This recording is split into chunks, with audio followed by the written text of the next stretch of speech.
Hola Poké amigos, sean bienvenidos a una nueva historia de la plaga. En este caso, esta historia no lleva numeración, ya que es una historia secundaria que forma parte del universo de la plaga pero que no la considero tan importante para que forme parte de la línea principal.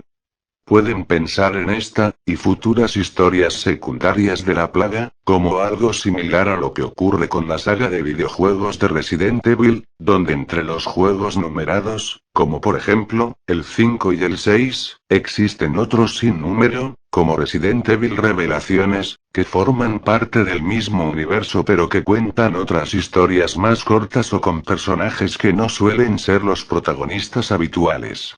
Estas historias secundarias de la plaga, también me sirven para ir presentándoles el universo, y lo ocurrido en las diferentes regiones, sin tener que ahondar tanto en esto en las historias numeradas. Sin más, que la disfruten. Desde los inicios del tiempo, cada región del planeta ha contado con un héroe o heroína que la proteja de todo tipo de amenaza.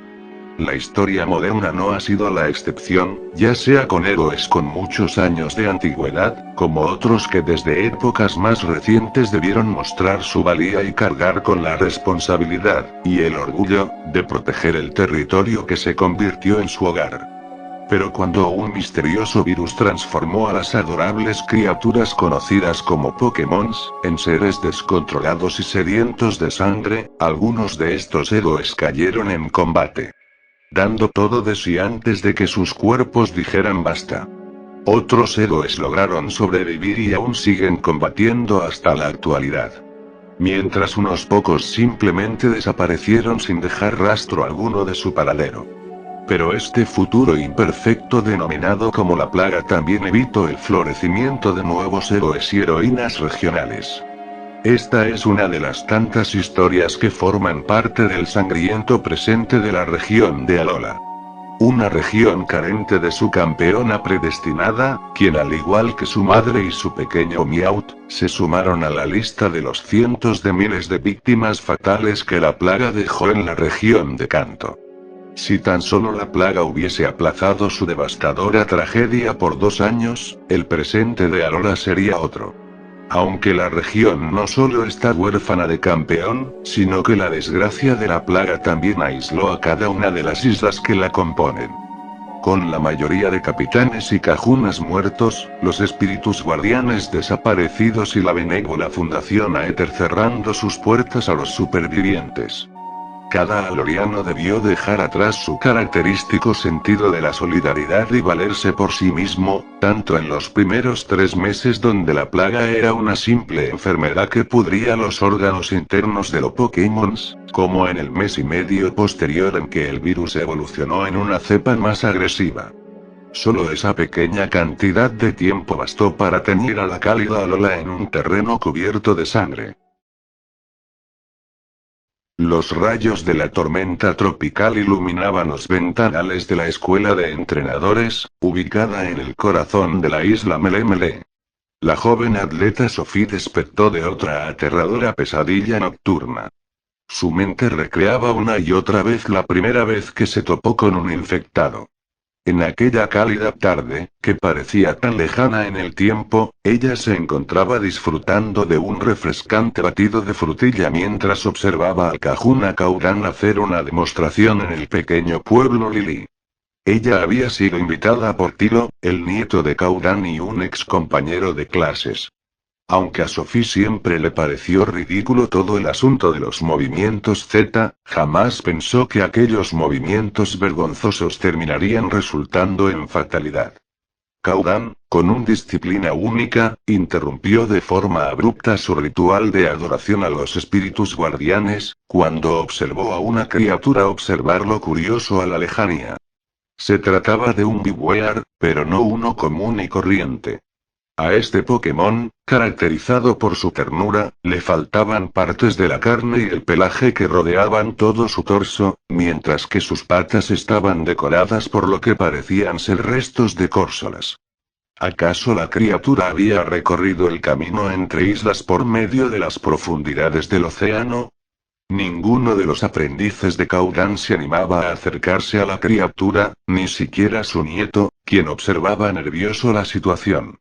Estos jóvenes habían sido alertados a la lejanía por el profesor Kukui que se mantuvieran alejados del Pokémon, ya que este parecía portar la enfermedad conocida como la plaga, que hacía poco había mutado, convirtiéndose en un peligro para los seres humanos. Algunas gotas de sudor frío decoraban la frente de Sophie mientras su cerebro reproducía los momentos finales de Kaudan en cámara lenta.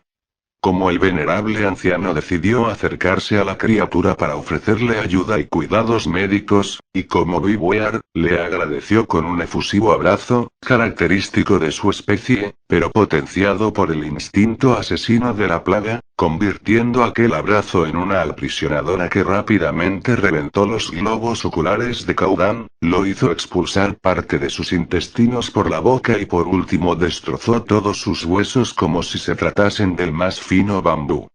Tilo, paralizado al observar la montaña de piel en la que se había convertido su querido abuelo, fue tomado en brazos rápidamente por el profesor, quien se internó en lo más profundo de la selva.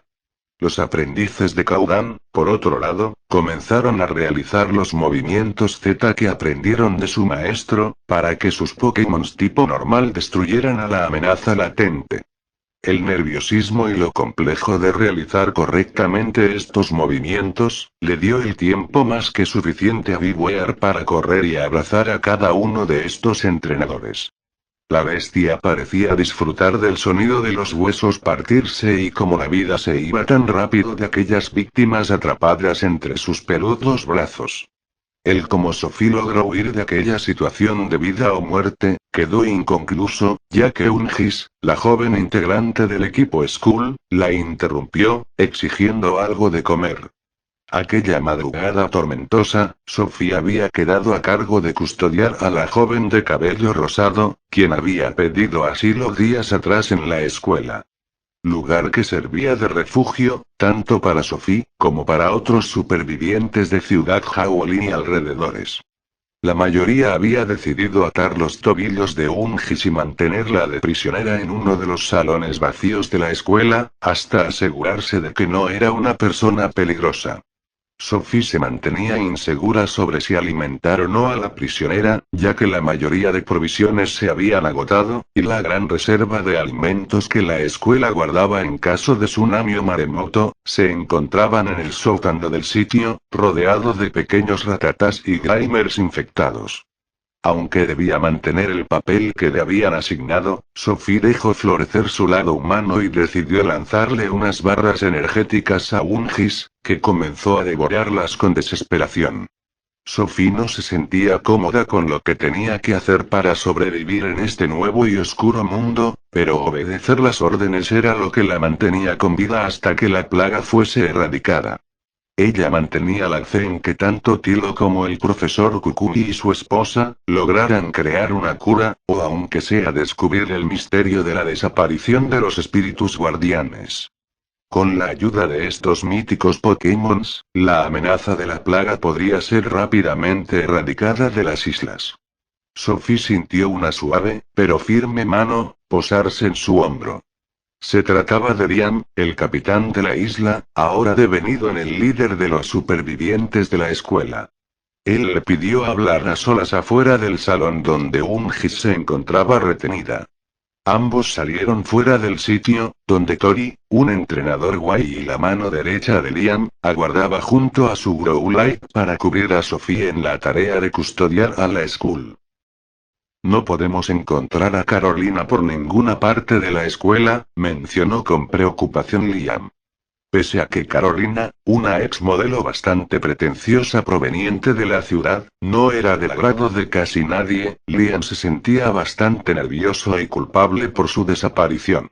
El antiguo capitán de Melee Melee, no podía evitar pensar en que gran parte de la amenaza de los infectados en la zona se debía a su ineptitud.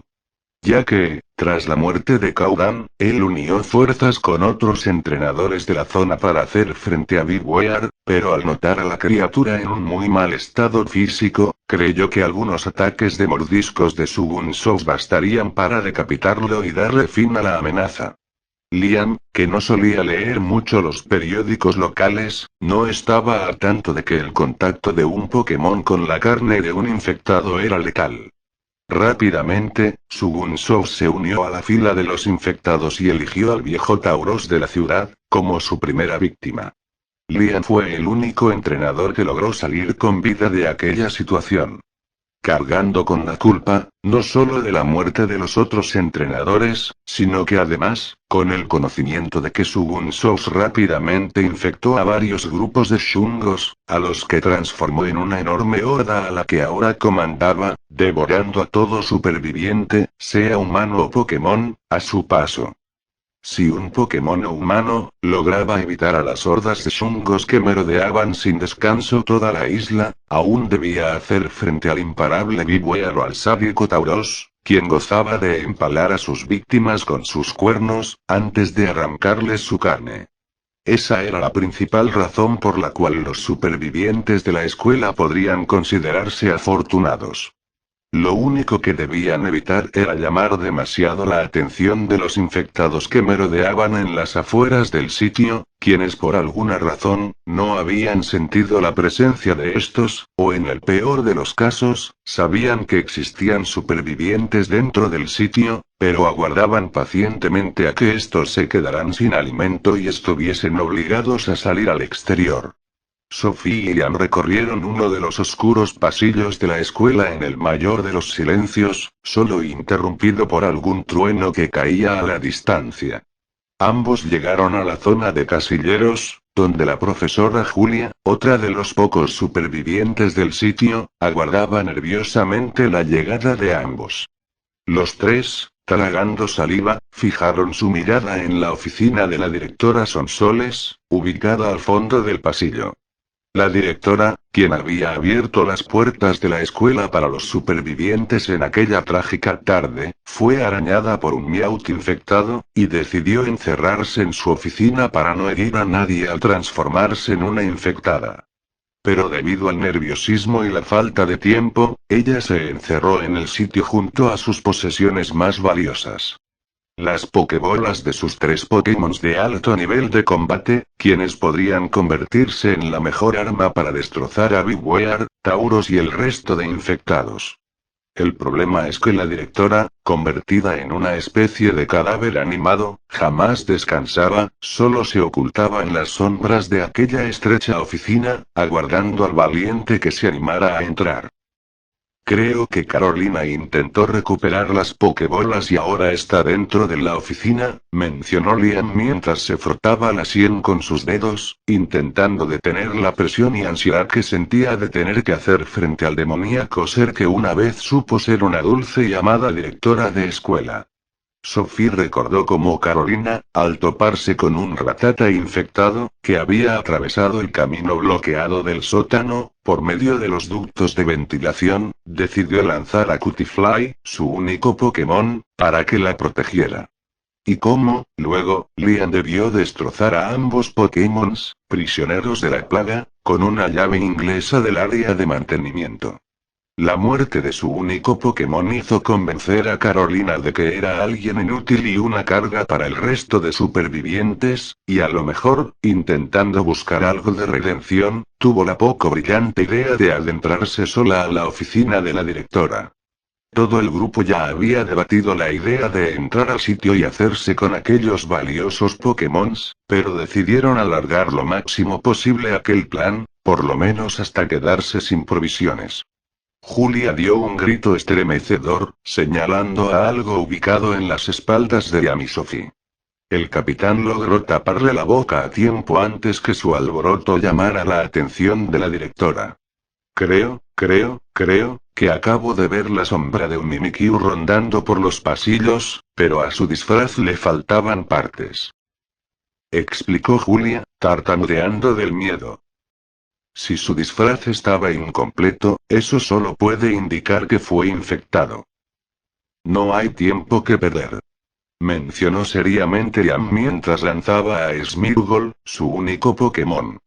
Esmir, nosotros te cubriremos y cuando yo te lo ordene, debes usar tu ataque de ascuas a toda potencia sobre la directora, le explicó con una sonrisa Liam a su aterrado Pokémon, mientras lo sujetaba de los hombros.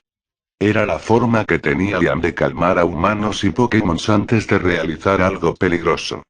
Lamento haber perdido a mis Pokémon y no poder ser de mayor utilidad, mencionó frustrada Julia. Tanto sus Pokémon, como los de Sophie, habían sido destrozados por los infectados antes de llegar a salvo a la escuela. El pasado es imposible de cambiar, pero nuestro futuro es una hoja en blanco. Recuerden estas palabras de nuestro Kahuna. Con que recuperemos al Arcanine de la directora, este será más que suficiente para limpiar la isla de los infectados, mencionó Liam, volviendo a utilizar su técnica de sonreír y sujetar de los hombros, mientras animaba a Julia y Sophie. Tras la motivación con la que Liam dotó a sus dos amigas y a su fiel Pokémon, este pidió ayuda para arrancar las pequeñas puertas de los casilleros. Estas puertas, ahora serían una especie de escudo improvisado para protegerse y empujar a la directora, y a Carolina, cuando intenten lanzarse hacia ellos y morderlos. Aunque el principal uso de los escudos era ocultar la presencia de Smeargle, quien atacaría de sorpresa, con su ataque ascuas para eliminar a ambas amenazas. El último intento de Liam, para calmar a las mujeres y al Pokémon, terminó siendo en vano, ya que al acercarse a la puerta de la oficina, notaron que ésta estaba semiabierta y vacía en su interior. Carolina seguramente había planeado alejar a la directora de la oficina para tener un mejor vistazo general y más espacio para moverse y eliminarla.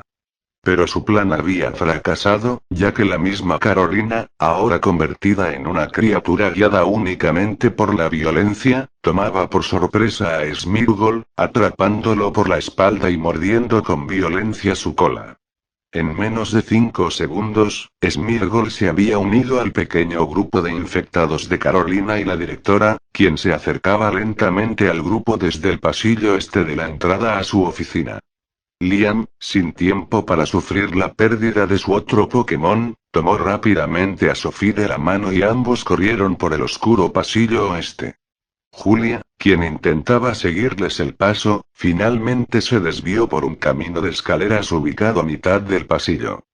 Smeargle, que corría a mayor velocidad que las otras dos infectadas, dio un fuerte impulso y saltó hacia su entrenador, mostrando sus afilados colmillos mientras flotaba en el aire. Liam, rápido de reflejos, utilizó su escudo improvisado y haciendo uso del filo de la puerta del casillero, lo colocó entre él y Smeargle, aprovechando la velocidad con la que su Pokémon caía sobre él, para que la puerta lo decapitara. La cabeza, aún animada de Smeargle, salió rodando, perdiéndose en la oscuridad, mientras el resto de su cuerpo cayó inmóvil al suelo. Sin darle un respiro, la directora se abalanzó sobre Liam, y este volvió a usar su escudo para embestirla y lanzarla hacia otro conjunto de escaleras, que conectaba a aquel pasillo con uno de los pisos inferiores de la escuela. El cadáver de la directora cayó rodando por un largo camino en espiral, hasta perderse de vista. Liam giró su cabeza y notó a Sophie, también aprovechando su pequeño escudo, para empujar de espaldas a Carolina y encerrarla en uno de los salones abandonados del piso, antes que la infectada lograra morderla. Sophie y Liam suspiraron al unísono, pero su paz fue efímera, ya que Julia, corriendo a la distancia, les pedía ayuda mientras un espectral Mimikyu infectado flotaba detrás suyo. Liam, rápido de reflejos, notó que la criatura estaba por quitarse el disfraz, y recordando que quien ve la verdadera identidad del Pokémon fantasma, puede morir de un infarto, corrió hacia Sophie y la empujó. Cayendo los dos al suelo, de espaldas a Julia y observando cómo, de la sombra de Mimikyu, sobresalía una criatura demencial e imposible de contener en aquel diminuto disfraz, con una boca que ocupaba gran parte de la pared donde se reflejaba la sombra de ambos. Esta boca, con sus pronunciadas mandíbulas, se abrió de forma irreal hacia Julia, devorándola por completo de un solo mordisco y luego volviéndose a guardar en el pequeño disfraz de Pikachu. Liam y Sophie se dieron vuelta justo a tiempo para observar al perturbador Mimikyu flotar lentamente hacia ellos. El capitán, recordando algunas lecciones de la escuela, tomó la linterna que colgaba en su cinturón y apuntó de lleno al Pokémon, que afectado por la luz, se alejó rápidamente del sitio hacia la oscuridad de uno de los tantos pasillos que decoraban el edificio. Nuevamente presionados por las amenazas externas, el dúo no pudo disfrutar de su victoria, ya que el eco del sonido de varias ventanas rompiéndose llegaron hacia el pasillo donde ambos se encontraban aún en el suelo. El sonido de las ventanas rotas fue acompañado de pequeños gruñidos. La chica Skull debe haberse librado de sus ataduras y está llenando la escuela de muertos, gritó preocupado Liam a Sophie mientras la ayudaba a levantarse rápidamente y ambos corrían hacia el salón donde la habían dejado. Al llegar al salón de clases, notaron al entrenador Wei y su Growlithe con heridas sangrantes en la cabeza y reponiéndose en el suelo. Los restos en el piso de un vaso de vidrio y un pequeño plato con restos de pudín, le dio a entender a Liam que Ungis, la joven Skull, los había traicionado, pidiéndoles comida y atacándolos con los utensilios de esta. Con Tori y su Pokémon recuperados, los cuatro decidieron volver al oscuro pasillo a detener a la chica Skull, pero un invitado inesperado los aguardaba parado en medio del camino. El Tauros infectado, dio un enorme bramido mientras tomó impulso y corrió hacia el grupo, con sus enormes cuernos liderando al resto de su cuerpo y listos para atravesar el estómago de alguno de ellos. Pero la bestia, que no contaba con que sus pezuñas no estaban preparadas para el deslizante suelo de la escuela, perdió el equilibrio y embistió contra varios casilleros, que se derrumbaron encima suyo. Sophie y Liam se prepararon para huir pero notaron a Tori, paralizado y pálido, observando a la enorme criatura que se encontraba detrás de ellos. Una bestia con muchas ganas de abrazar a alguien. Las pútridas extremidades de Biwear se alargaron hacia el cuerpo de Tori, pero a último momento, este fue empujado por su Growlithe, quien tomó su lugar a tiempo para que el abrazo de Biwear se concretara. Liam tomó a Sophie de la mano y comenzaron a alejarse lentamente, mientras que Tori, desesperado, tomaba una de las puertas sueltas de los casilleros e intentaba, sin éxito, golpear a la criatura para que soltara a su amado Pokémon canino de fuego, quien dio un fuerte alarido de agonía, antes que Biwear concretara su abrazo, que lo convirtió al pequeño Pokémon en una montaña amorfa de huesos quebrados y órganos destrozados. Molesto por los golpes incesantes de Tori, Biwear movió con brusquedad uno de sus brazos. Pese a moverlos con serenidad, la fuerza que se contenía en este movimiento fue tal, que le desprendió la cabeza a Tori, y la lanzó con toda violencia hacia el resto de casilleros donde Tauros intentaba volver a mantenerse en pie sin resbalarse. Liam, aún sujetando la mano de Sophie, la empujó hacia uno de los tantos salones vacíos de la escuela, pero que a diferencia del resto, contaba con una pequeña ventana que conectaba con la ventana de otro salón, ubicado en un piso inferior a donde se encontraban ambos.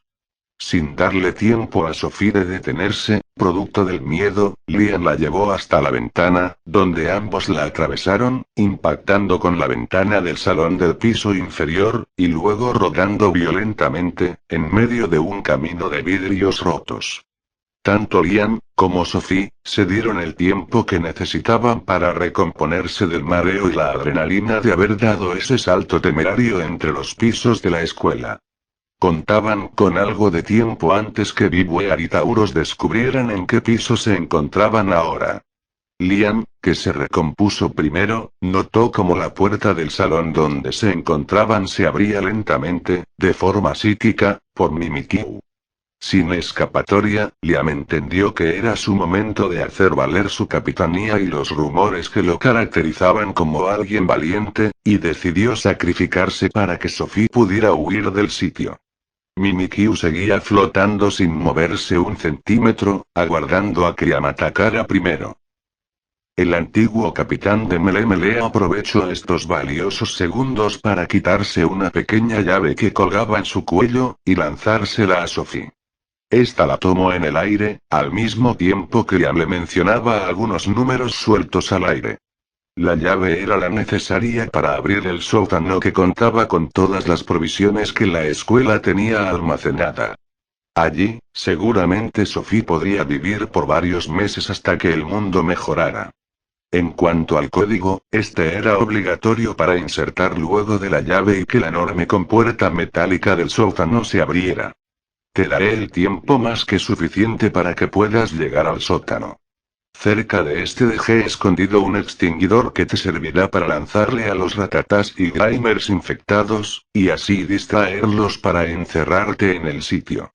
Tras estas palabras, Liam se interpuso de forma valerosa entre Sophie y Mimikyu. Pero algo inesperado y repentino, desencajó a Liam, quien tardó en reaccionar y comprender la situación. Sophie, dejando atrás su imagen de mujer nerviosa y frágil, se interpuso delante de Liam y del bolsillo de su pantalón vaquero, sacó una pequeña pokebola, donde guardó al Mimikyu infectado en esta. Al extender la joven atleta su brazo, Liam notó que dibujado en este, se encontraba un viejo tatuaje del equipo Skull.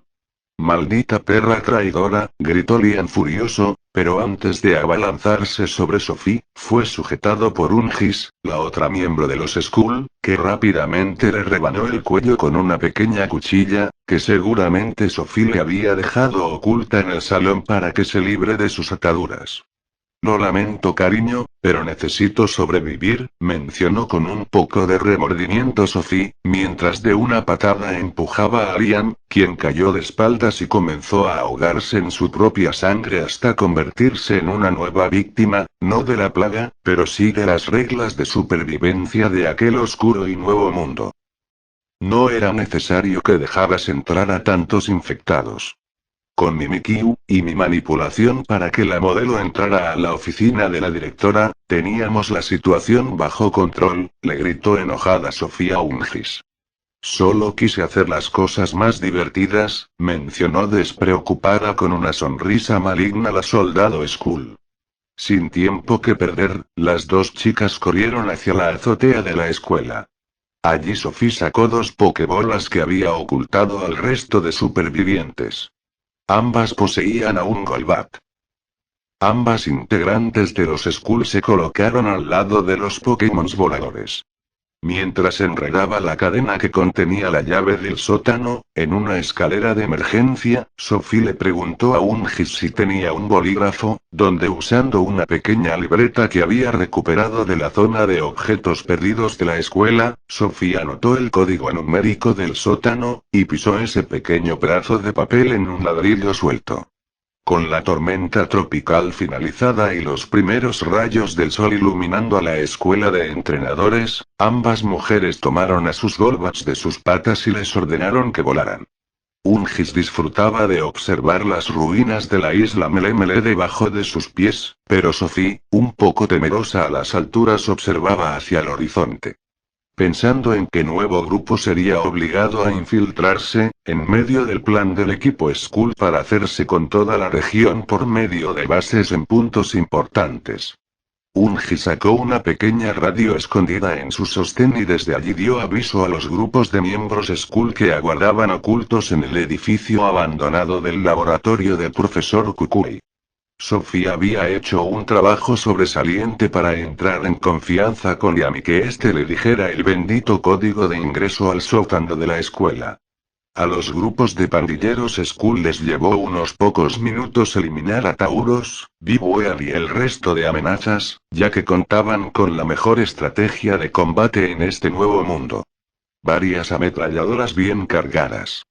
Sophie intentaba autoconvencerse que Liam y el resto de supervivientes de la escuela habrían tenido un destino peor si intentaban quitarles el código a base de tortura. Una vez más, Ungis la devolvió a la realidad y le lanzó la pequeña radio. «La jefa quiere hablar contigo», mencionó con evidentes celos.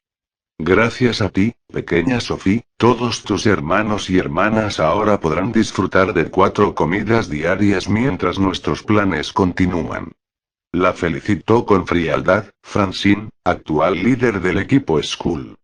Luego, sin tiempo que perder, le dio las coordenadas de una zona de la isla Pony, donde debía volver a infiltrarse, camuflada como una temerosa e inocente entrenadora.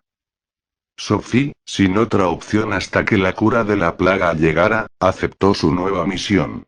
Era eso o arriesgarse a sobrevivir en soledad en medio de aquellas islas repletas de muertos que observaba a varios metros de distancia y que aguardaban por un bocado de su carne. El Golbá de Sophie voló cerca del de Ungis para que éste le devolviera la radio. Aún no puedes irte, le respondió Ungis extendiendo la palma de su mano. Sophie aceptó a la fuerza chocar los 5 con ella, una de las tantas costumbres de hermandad que formaban parte de ser una soldado Skrull. Creo que deberías hacer algo con tu cabello. Aún tengo algo de tintura rosada, le gritó a la lejanía Ungis mientras Sophie, junto a su Golbat, se alejaba hacia su próxima misión.